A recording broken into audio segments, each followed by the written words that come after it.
조국 전 장관이 검찰의 공소장에 대해서 강력하게 부인하는 입장을 냈습니다. 조국 전 장관의 입장 살펴보시죠. 백원의 부탁에도 유재수 감찰을 계속했다. 검찰의 공소 내용은 사실관계와 부합하지 않으며 법리적으로도 직권남용죄에 해당하지 않는다라고 어제 입장문을 내서 검찰의 공소장에 대해서 반박을 했습니다. 그런데 문제는 지금 서울대 안에서 벌어지고 있어요. 범죄 사실에 대해서 통보를 받고도 서울대의 징계 조치 여부에 대해서 아직 미정미정. 검찰은 조국 장관에 대해서 10가지 범죄 사실을 구체적으로 적시해서 A4용지 2장으로 통보를 해주었다. 서울대에 27일 설 연휴 지나야 결론이 나올 거다. 서울대가 결론을 미루고 있다라는 겁니다. 2014년, 2017년 검찰로부터 범죄 사실 통보받은 서울대 교수 4명 모두 3일에서 10일 사이에 직위 해제된 것과는 대조되고 있어요. 그렇기 때문에 서울대 학생들이 지금 제자가 스승을 파면하라 라는 촉구 서명 운동을 하고 있는데 하루 만에 10,000명 넘게 돌파를 한 것도 지금 주목이 되고 있습니다. 서울대 교수협의회는 학생들의 학습권이 철저히 보호받고 서울대 명예가 침추되지 않도록 모든 필요한 조치를 취해주기 바란다. 교수들도 서울대학 측에 입장을 내고 있는 상황입니다. 아무래도 대학교의 부총장 직위도 맡고 계시고 또 오랫동안 교수님으로 계시니까 지금 학생들이 10,000명 넘게 나의 스승을 파면하라. 검찰에서는 범죄 사실을 통보했고 통상적인 징계 절차가 나오기까지의 시점도 지났다. 서울대는 고민하고 있는 것 같아요. 그럼에도. 그렇죠.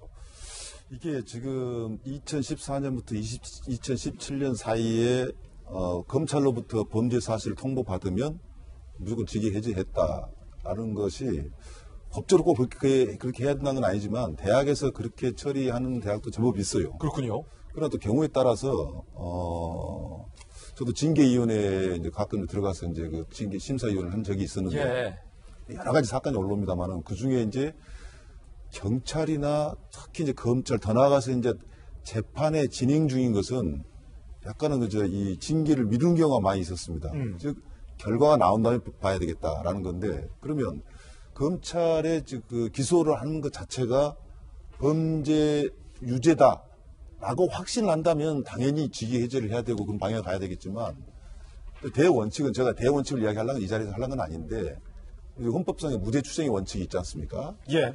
그것을 갖다가 이 학교에다가 된다고 저는 또 무리라고 봐요. 왜 학생들 학습권이 있기 때문에. 그러나 저는 이 사건에 대해서는 이제 검찰이 이제 그 조국과의 관계에 있어서 지금 특히 이제 백원우 사건 관련돼 가지고는 자기 개인 딸 입시 관련된 것은 말을 하지 않고 묵비권을 행사하지만 지금 말을 하지 않습니까? 이건 직무였고 정무적 판단이었고 내 직무 범위 내에 있다. 제가 봐도 그것은 정말 조국 입장에서는 억울하다라는 측면도 없지 않아 있을 것 같아요.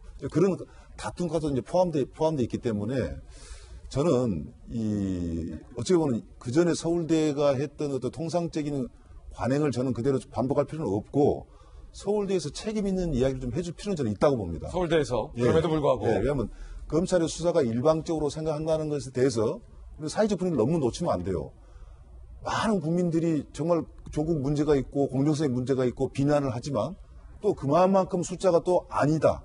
심지어는 추미애 법무장관이 조국 관련 그 수사도 좀 문제가 있다라고 속도를 좀 조절하고 있는 상황이지 않습니까? 이런 약간 정치적인 측면도 없지 않아 있지만은 이런 다툼이 있기 때문에 서울대는 좀 큰 문제가 닥쳤어요. 문제가. 그래서 그런 판단을 내려주고 그 다음에 그 조국 교수가 교수로서의 강의를 할 수 있냐 없냐 이 직무를 갖다가 정지시켜야 되냐 말아야 되는 문제는 저는 학생이 판단을 그 기회도 줄 필요가 있다. 저는 많은 학생들이 만미 서명 운동을 한다고 하는데 과연 조국이 과연 그 대학 그 강단에 설 자격이 서울대에서만큼은 없다라고 판단하는 것이 학생들이 한번 정말 냉정히 판단해 본 것. 저는 그것이 이제 수강 신청이 얼마큼 들어오냐 저는 눈여겨서 봐야 된다고 보거든요. 해당될지 안 될지도 한번 봐야 된다. 예. 그렇군요. 자, 서울대 학교의 과연 징계 결과 설 연휴 후에 어떻게 발표되는지도 한번 지켜보겠습니다.